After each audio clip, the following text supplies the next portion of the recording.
Learn English through story and discover one of the most important nights in modern history. A silent room, a flashing screen, and one man who stood between peace and nuclear war. This is the story of a Soviet officer named Stanislav Petrov, a man the world thanks even today. A man who stopped a disaster with nothing but calm judgment and 3 minutes of courage. Tonight, we go inside the Cold War.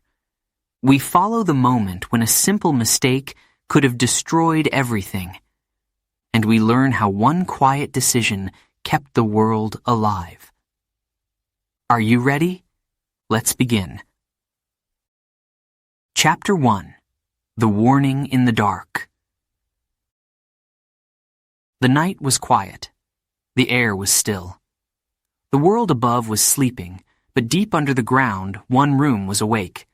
It was a secret operations center. Long metal tables filled the space. Bright screens glowed in the dark. The hum of machines created a low, steady sound. Stanislav Petrov sat at his station. He was calm, as usual. His notebook lay open beside him. His pen rested across the page, ready for the next entry. This was his nightly routine. Watch the screens, record any signal, report any danger. It was simple work on the surface, but he knew the truth. One wrong message on a screen could change everything. It was September 26th, 1983. A tense time. A dangerous time. The Cold War had turned the world into two hard lines, East and West, Washington and Moscow, America and the Soviet Union. Each side carried weapons powerful enough to destroy the planet. And here, in this room, Petrov watched for the first sign of an attack. The lights were low. The officers around him moved quietly. They checked data. They whispered reports. Nothing unusual. Nothing strange, only silence and routine. Petrov looked at the clock. Midnight was close. Then, it happened. A loud alarm exploded through the room. A sharp, angry sound filled the air. The officers froze. For one moment, no one moved. The alarm kept ringing. Red lights flashed. A single word appeared on Petrov's main screen. Launch.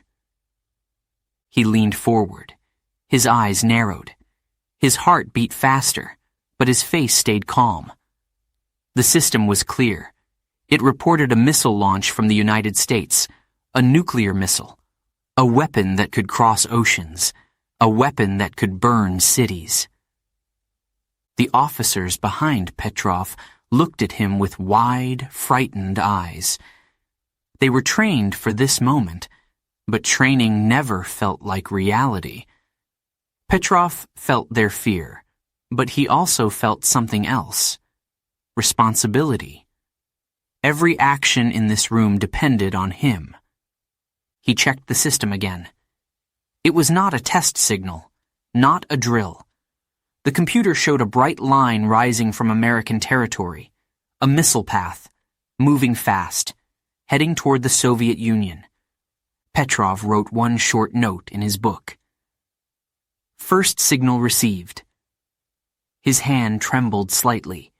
He tried to hide it. The alarm continued. The message stayed. The clock was ticking. Petrov looked at the officers. Their hands hovered near their communication stations. They waited for his command. They waited for his decision. The rule was clear. If the system showed a missile launch, he must report it immediately. If he reported it, the Soviet leadership would prepare a nuclear answer. Missiles would rise into the sky. Cities would burn. Darkness would follow. He felt a heavy pressure on his chest. He breathed slowly. He forced his mind to stay sharp. Then, a second alarm started. Petrov turned quickly to the screen. Another missile signal appeared. Then a third. Then a fourth. The system now showed 5 nuclear missiles coming toward the Soviet Union. The officers began to whisper. Their voices shook. 5 missiles were more than a test. 5 missiles were a possible attack. The room filled with fear. But Petrov did not lift the red phone. Not yet. His thoughts raced. Something felt wrong. America would not attack with only 5 missiles. A real first strike would use dozens, maybe hundreds. Not 5. 5 was strange. 5 was not logical. He pressed his hands on the table. He needed more time.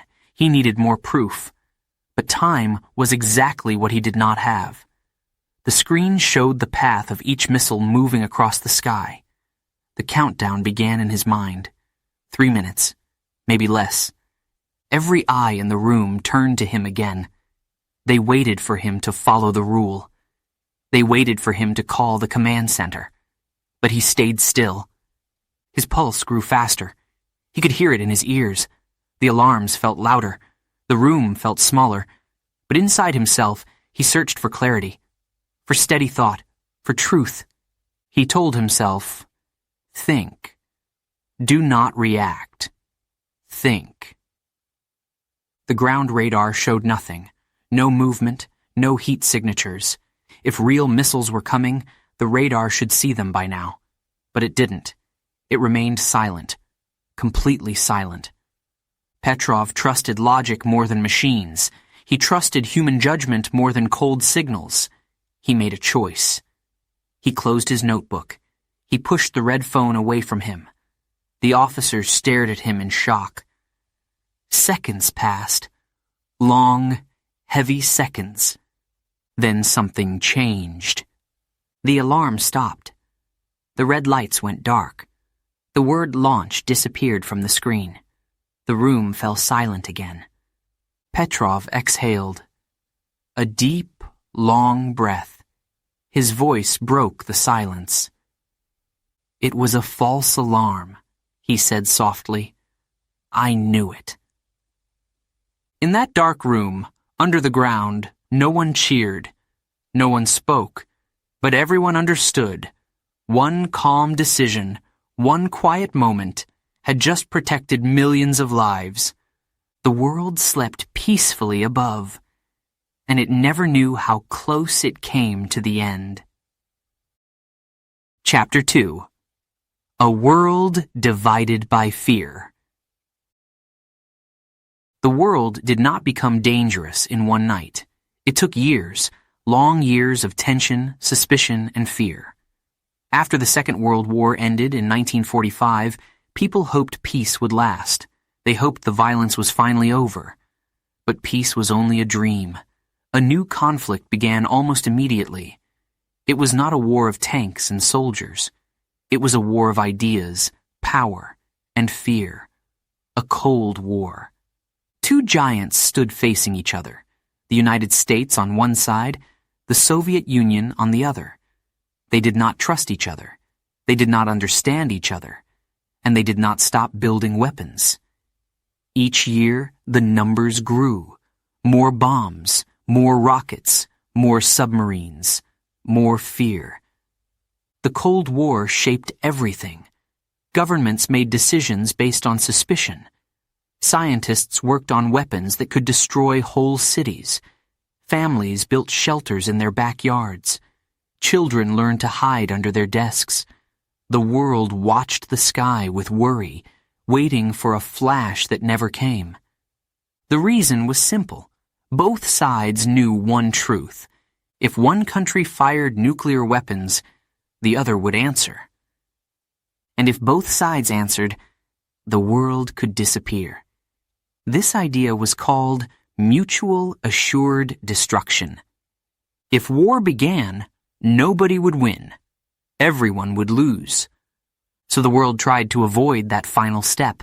But fear made every second dangerous. One mistake, one misunderstanding, one wrong reading on a machine, and everything could explode. The tension grew stronger in 1962 during the Cuban Missile Crisis. The Soviet Union placed nuclear missiles in Cuba, very close to the United States. American leaders felt threatened. Soviet leaders felt challenged. For 13 days, the world held its breath. Some people believed the end was near. President John F. Kennedy said, "We are closer to the end of the world than ever before." But the crisis ended peacefully. The missiles were removed. War was avoided. Yet the fear never left. It lived quietly inside people. It lived inside generals, soldiers, scientists, and leaders. And it lived inside the walls of secret rooms like the one where Stanislav Petrov worked. By the early 1980s, the Cold War became colder. Relations between the United States and the Soviet Union grew worse. Each country accused the other of breaking trust. Each country increased military spending. Each country prepared for a war they hoped would never come. In 1983, the year of Petrov's famous night, the world was extremely tense. A Soviet plane shot down a South Korean passenger aircraft in September. Many people died. The United States was angry. The Soviet Union felt isolated. Leaders on both sides spoke with hard voices. Newspapers filled their pages with warnings. Television broadcasts discussed the possibility of nuclear conflict. Ordinary people were afraid again. Inside the Soviet military, the pressure increased. Soldiers were told to expect anything. Systems were tested. Radars were checked. Satellites watched the planet from space. Everyone was alert. Everyone waited. Nuclear war felt like a dark shadow moving across the sky, slow but close. In this tense world, Petrov's work was more important than ever. He monitored the Soviet early warning system, a network of satellites designed to detect any nuclear missile rising from the United States. If one missile appeared, the system sent a signal. If many missiles appeared, the system sent a stronger alarm. Then military leaders would respond with their own missiles. It was a chain. One action led to another. A signal on a screen could start the chain. One call could begin the end. Petrov knew the rules well. He trained for years.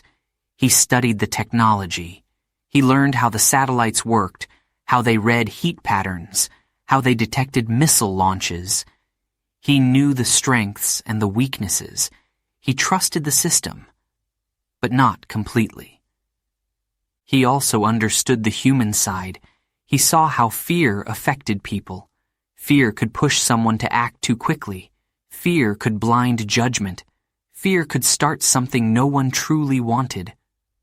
That night, in September, Petrov was not thinking only about machines. He was thinking about the world above him, the cities, the families, the children sleeping in their beds. He knew that one wrong decision could destroy everything they loved. The Cold War was a strange time. It was not a war of battles. It was a war of waiting, a war of watching, a war where silence could be peaceful or deadly. And the weight of that silence sat on the shoulders of people like Petrov. As he sat in the operations center, listening to the quiet hum of machines, he carried the history of 4 decades, the fear of 2 nations, the mistakes of the past, the threats of the present, and the responsibility for the future. The world above did not know his name. The world above did not know his face. But on that night, and in that moment, the fate of millions rested on his calm judgment. The Cold War had created many dangers. It had created many heroes, too. But most of them worked in shadows, unseen and unheard. Petrov was one of them, and soon his greatest test would arrive. Chapter 3. The Man Behind the Switch. Before the night of the false alarm, Stanislav Petrov lived a quiet and simple life. He did not see himself as a hero. He did not dream of saving the world. He only wanted to do his job well. But his job was not simple. It carried a weight that few people ever experience, a weight that could shape history. Petrov was born in 1939, just before the Second World War began. His family lived in a small Soviet town. His father was a fighter pilot in the Soviet Air Force. His mother worked as a nurse. Their home was not rich, but it was full of discipline and duty. Every morning, young Stanislav watched his father clean his uniform. Every evening, he heard stories about danger, courage, and responsibility. Those stories stayed with him. They built something strong inside him, a calm mind. In school, Petrov liked numbers. He liked logic. He liked things that made sense. His teachers saw this and encouraged him to study engineering. He later entered a military engineering academy where he learned how radars, satellites, and communication systems worked. He studied long hours. He rarely complained. He believed that understanding machines was a way to protect his country. After graduation, he joined the Soviet Air Defense Forces. His new role was not in the sky like his father. Instead, it was deep underground, in cold and quiet operations centers. He sat in front of screens, charts, and blinking lights. His job was to watch for signs of attack. His job was to stay alert, even when nothing happened for days. He was not chosen for this work because he was loud or strong. He was chosen because he was steady, calm, rational. These qualities mattered more than anything when your duty involved nuclear decisions. In the late 1970s and early 1980s, the Soviet Union created a new early warning system called OKO. It used satellites to detect heat from missile launches in the United States. If a missile rose from American soil, the system sent a warning to officers like Petrov. If several missiles rose, the alarm became urgent. The officer on duty had only minutes to react. Petrov trained on this system many times. He knew how to read each signal. He knew every button, every light, every sound. He also knew that machines could make mistakes. Nothing in the world was perfect, not even a satellite. Still, the system gave him a kind of power, a silent power. If he said one word, leaders would prepare a nuclear response. If he said nothing, the Soviet Union might be under real attack. His choice could save a nation or destroy it. He thought about this often, but not with fear. He thought about it with respect. He believed that clear thinking was the best defense in the world. His colleagues respected him. They said he never panicked. They said he always looked deeper before making a judgment. They trusted him with the hardest decisions. Even his commander once said, "Petrov does not break under pressure." But Petrov had doubts too. He often wondered if any human being should have such responsibility. One night, he told a friend, "We sit here in silence, but we hold everything, all the danger, all the future." He also worried about the growing tension between the United States and the Soviet Union. Each new conflict made the world feel smaller. One day, a South Korean passenger plane was shot down after entering Soviet airspace by mistake. The news spread quickly. Anger filled the air. Relations between the two nations fell to their lowest point. Everyone spoke of war again. Petrov understood that in moments like these, machines could not be trusted completely. A satellite might see sunlight on clouds and think it was fire from a missile. A radar might miss a real launch under heavy weather. Humans needed to think.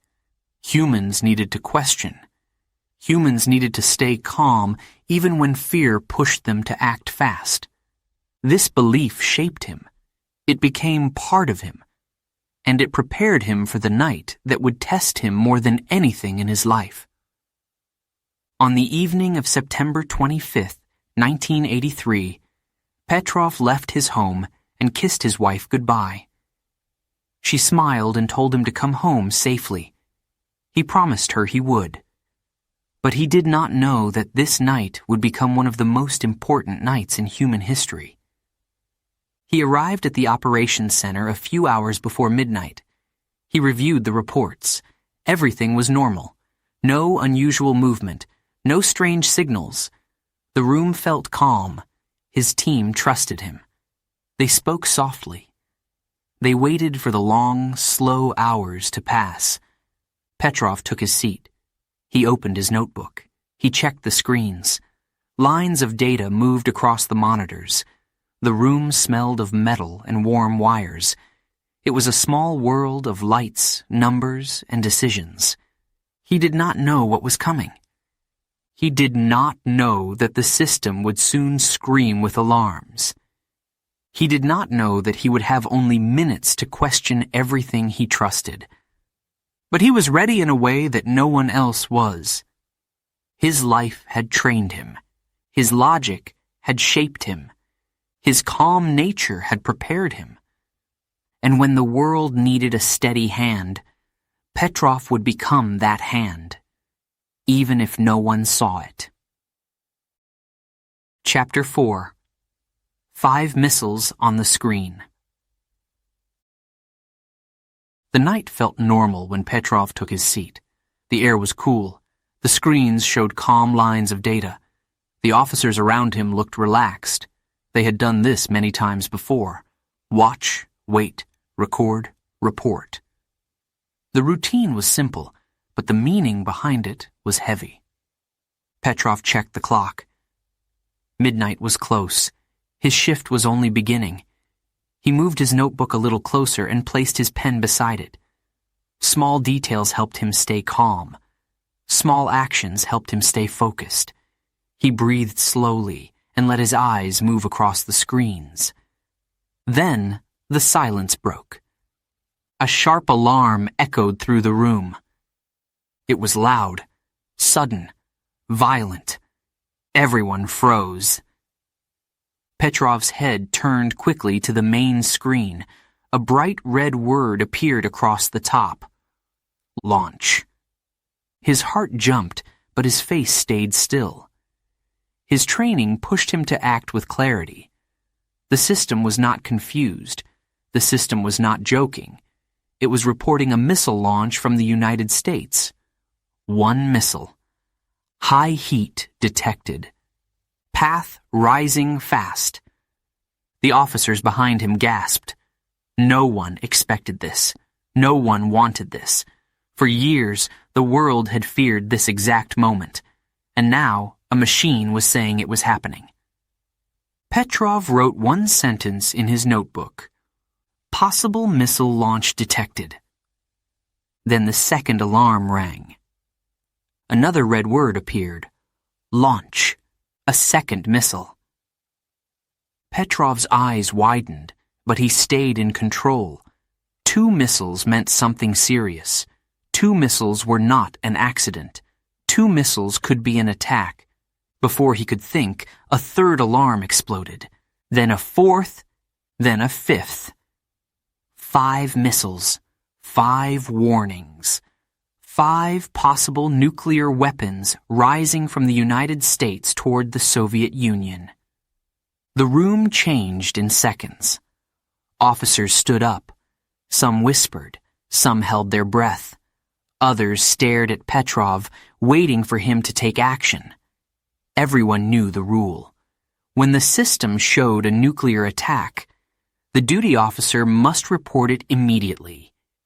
If Petrov picked up the phone and made that call, the Soviet Union would prepare a massive answer. Missiles would be launched across the ocean. Radar stations would activate. Submarines would receive orders. In minutes, the sky could turn into fire. Petrov felt the pressure against his chest. The weight of history rested on his shoulders. The alarms kept ringing. The lights kept flashing. And the countdown in his mind began. He had 3 minutes. 3 minutes to decide. 3 minutes to think clearly while fear tried to drown every thought. He looked again at the screen. 5 missiles, straight paths, strong heat signatures. Everything looked real. The computer system showed no sign of error, no sign of doubt. But something inside Petrov whispered to him, something quiet but strong. This is wrong. His logic spoke first. His experience spoke next. A real nuclear strike from the United States would not begin with 5 missiles. It would begin with hundreds. A first attack was meant to destroy the other side completely. 5 missiles could not do that. 5 missiles made no strategic sense. He checked the satellite data again. Same result. No change. He checked the ground radar. Nothing. Silent. Completely silent.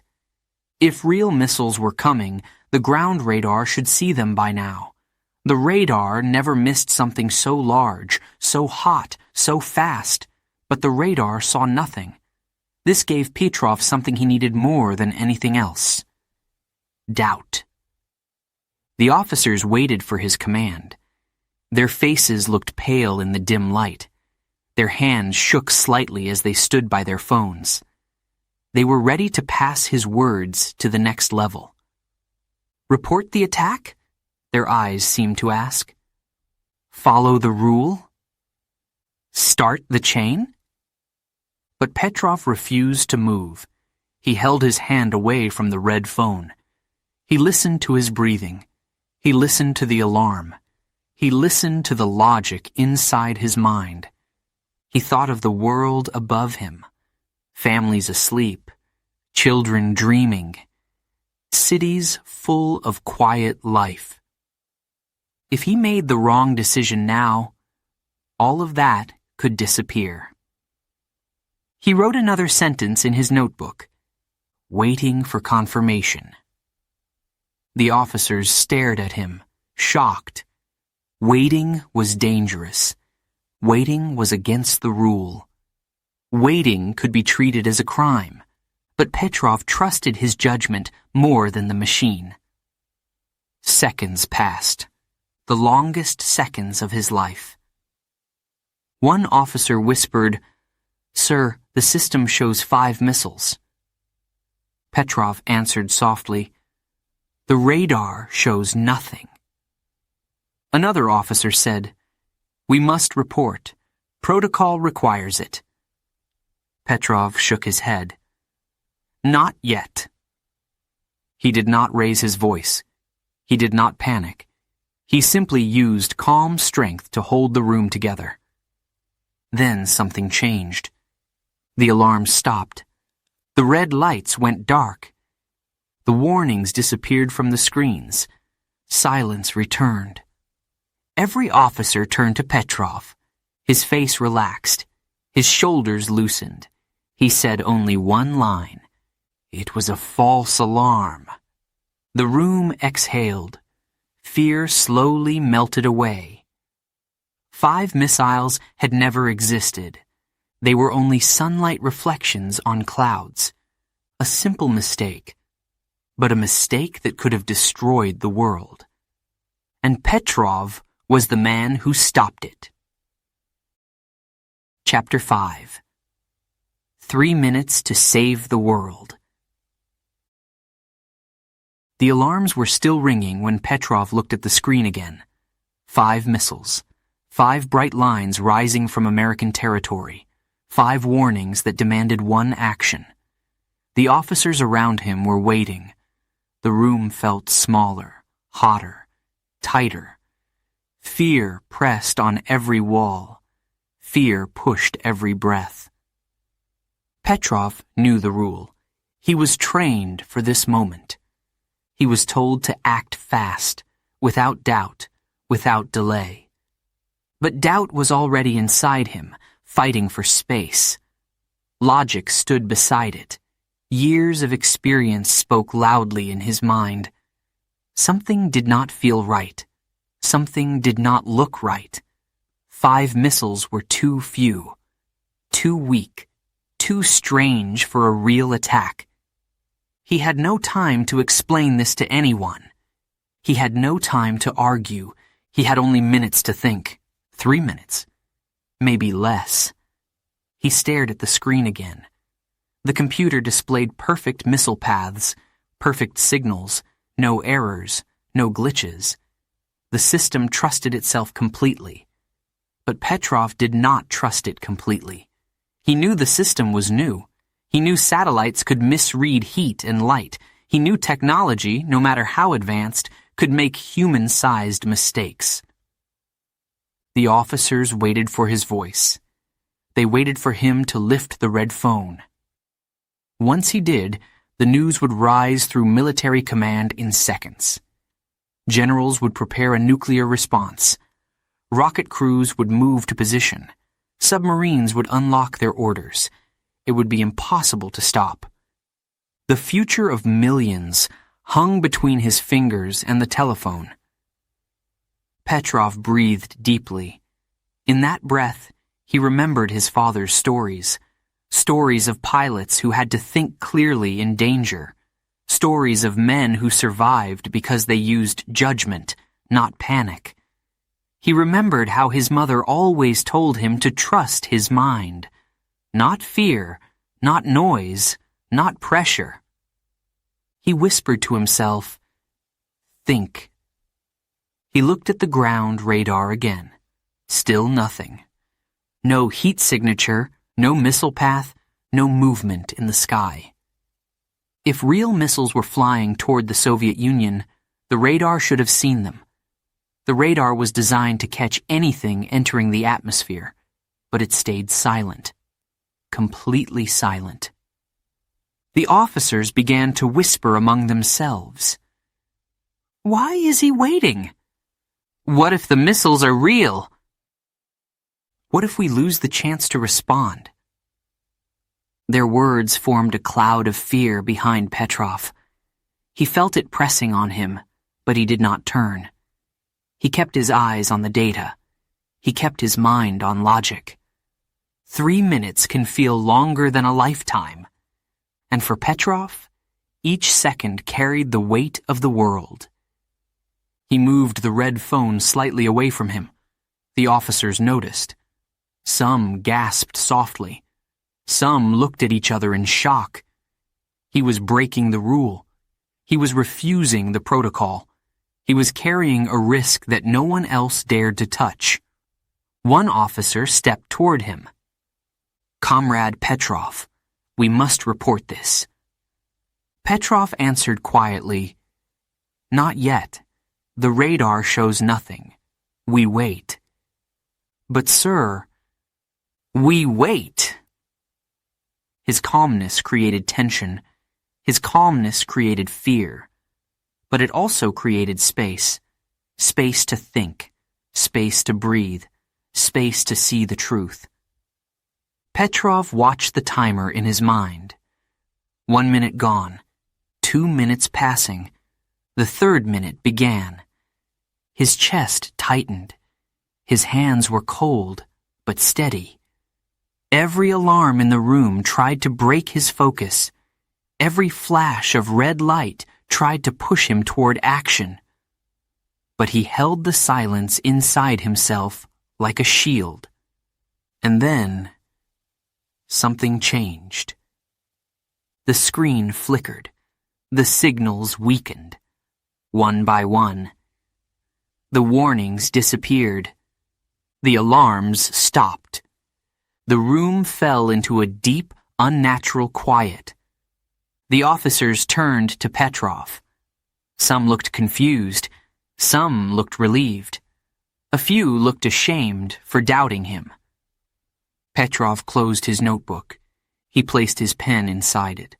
His voice was soft. It was a false alarm. His words broke the tension like a slow wave. The officers exhaled loudly.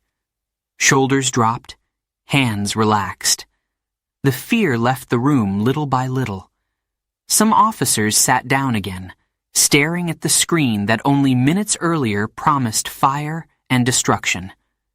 Petrov rubbed his face. Only now did he feel the sweat on his forehead. Only now did he feel how close he had stood to the edge of history. Only now did he allow himself to imagine what could have happened if he had followed the rule. Nuclear fire, cities gone, millions lost, a world changed forever. But the world would never know. Life above continued as normal. Families slept peacefully. People dreamed without fear. No one heard the alarms. No one saw the warning lights. And no one knew that a single officer, sitting alone in a dark room underground, had made a choice that saved them. Petrov leaned back in his chair. His heart slowed. His breathing steadied. He was not proud. He was not excited. He was simply relieved. 3 minutes. 3 minutes of judgment. 3 minutes of courage. That was all it took to keep the world alive. Chapter 6. The Truth Behind the Alarm. The room was quiet again, but it was not the same kind of quiet as before. The silence now felt heavy, like something large had passed through the air and left a mark behind. The officers looked at the blank screens with tired eyes. Petrov sat still, trying to calm the storm inside his chest. 5 missiles. 5 alarms. 5 signals that could have ended everything. And yet, nothing had happened. Petrov knew it was time to understand why. He opened his notebook again. His handwriting from a few minutes earlier looked different now, shakier, more intense. He wrote one new line: investigate the cause. Other officers began checking their equipment.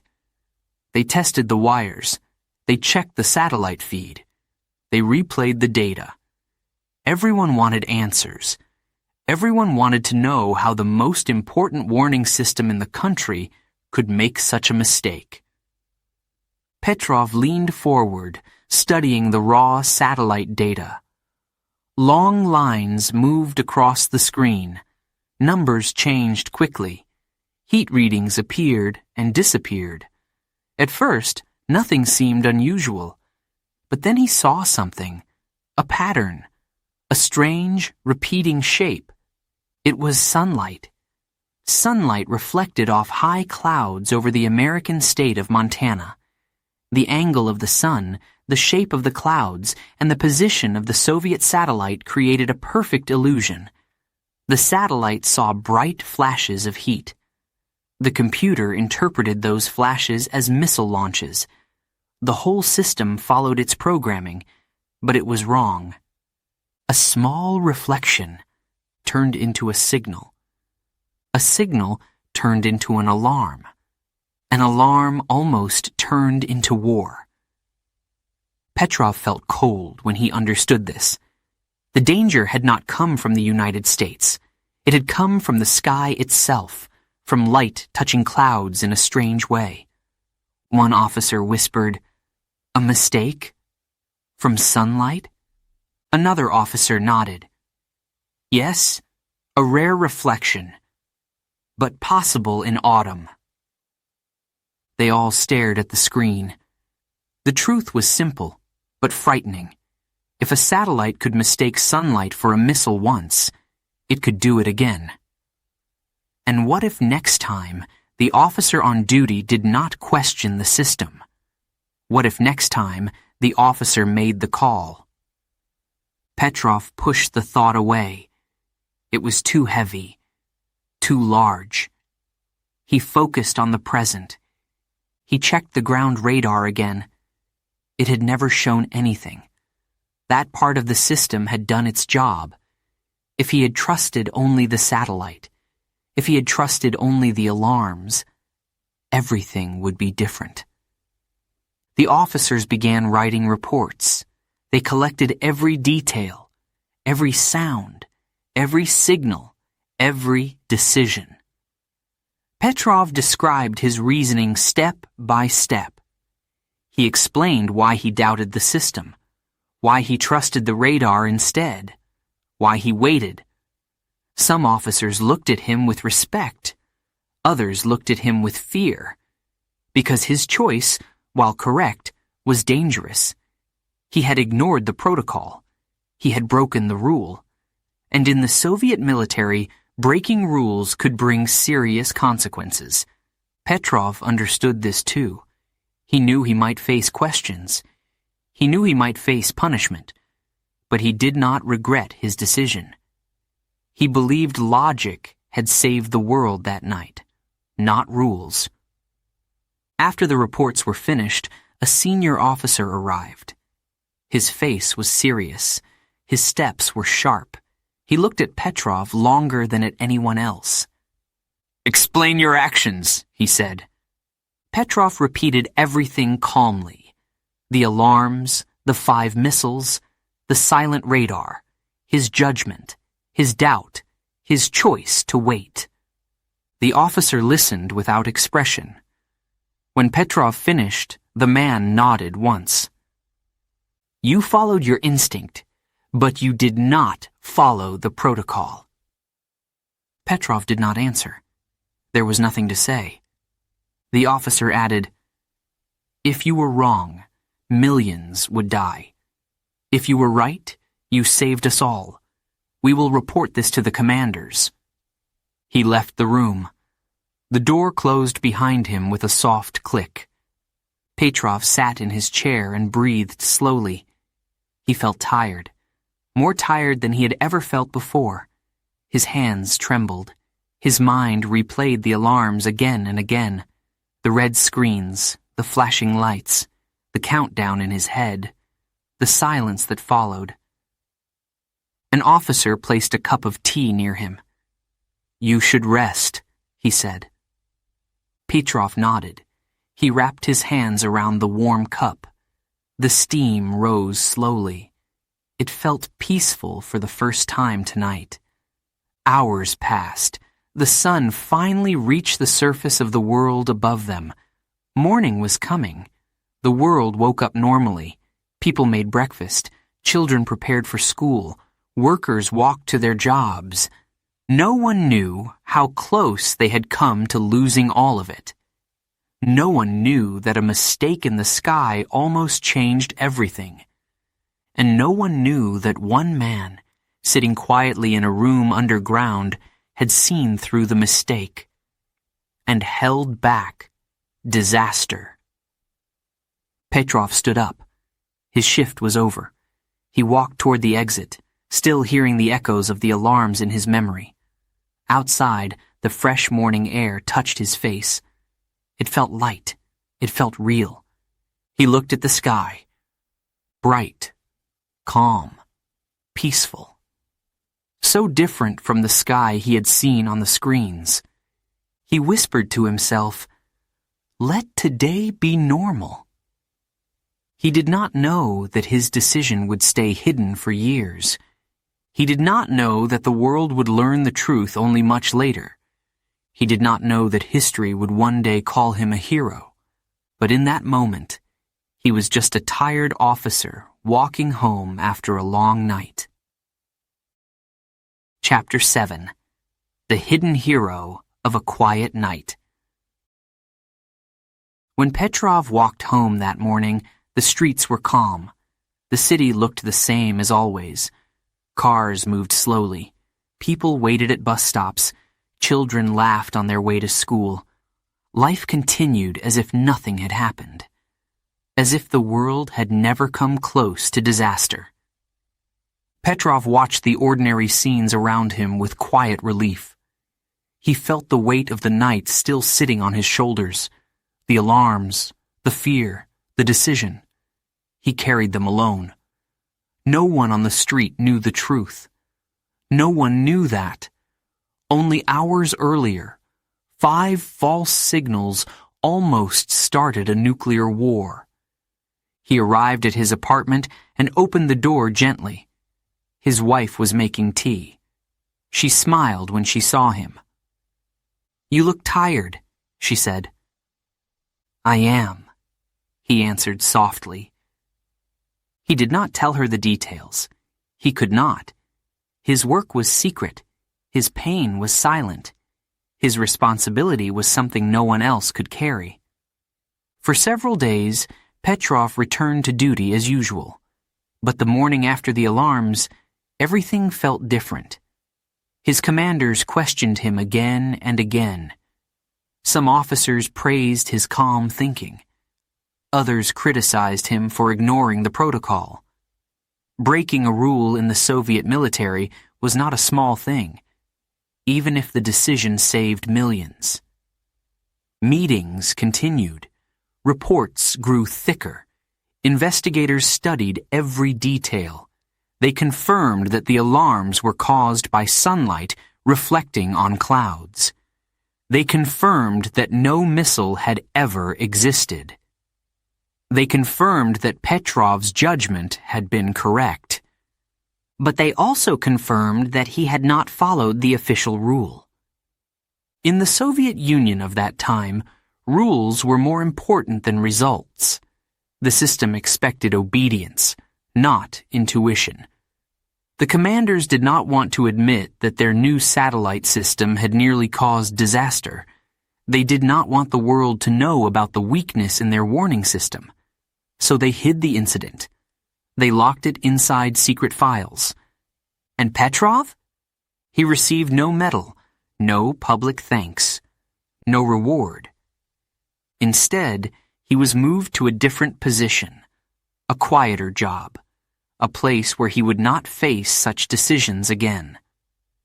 Some officers whispered behind his back. He was lucky. He took too much risk. He could have destroyed us. Petrov heard these whispers, but he stayed silent. He did not argue. He did not defend himself. He did not seek praise. He believed he had done what was right. That was enough for him. But inside, he felt something changing. He felt the stress of that night returning in dreams. He heard the alarms in his sleep. He saw the red warning word in his mind. He sometimes woke up shaking. The world had stayed alive, but the memory stayed alive too. Years passed. The Soviet Union fell in 1991. Many secrets began to open. Old files were read again. Old stories rose from the shadows. And in the mid-1990s, one retired officer finally told the world what Petrov had done. For the first time, people outside the military learned the truth. They learned about the false alarms. They learned about the 3 minutes of danger. They learned about the man who trusted logic more than machines. A man who kept calm when fear filled the room. A man who refused to start a war that did not exist. News reporters searched for Petrov. They wanted to hear his voice. They wanted to understand how he had made such a decision. When they found him, he was living a quiet life. No medals on his wall, no celebrations, only a simple home and simple days. Petrov told the world his story with humility. He said he did not feel like a hero. He said he only did his job. He said any sensible person would have done the same. But many people disagreed. Scientists, historians, and peace activists called him the man who saved the world. They invited him to speak at conferences. They gave him awards that the Soviet military had never given him. They thanked him publicly for the life they still had. Petrov accepted the honors politely, but he never let pride take over. He repeated the same words again and again. I was just in the right place at the right time. I only needed to think. In truth, it was more than thinking. It was courage. Courage to question the machine. Courage to challenge fear. Courage to wait when waiting felt impossible. Even today, the story of Petrov is taught as a lesson. It shows that one human decision can be stronger than the biggest weapon. It shows that judgment is sometimes more important than technology. It shows that peace can survive because of one quiet voice in one quiet room. The world never heard the alarms that night. The world never saw the flashing red lights. The world slept peacefully, unaware of how close everything came to ending. And it stayed peaceful because of one man who understood something simple but powerful. Not every warning is true. Not every signal is real. Not every fear should guide a decision. Stanislav Petrov lived the rest of his life quietly, but his quiet night became one of the most important nights in human history. A night when the world was saved by calm thinking. A night when the world was saved by doubt. A night when the world was saved by him.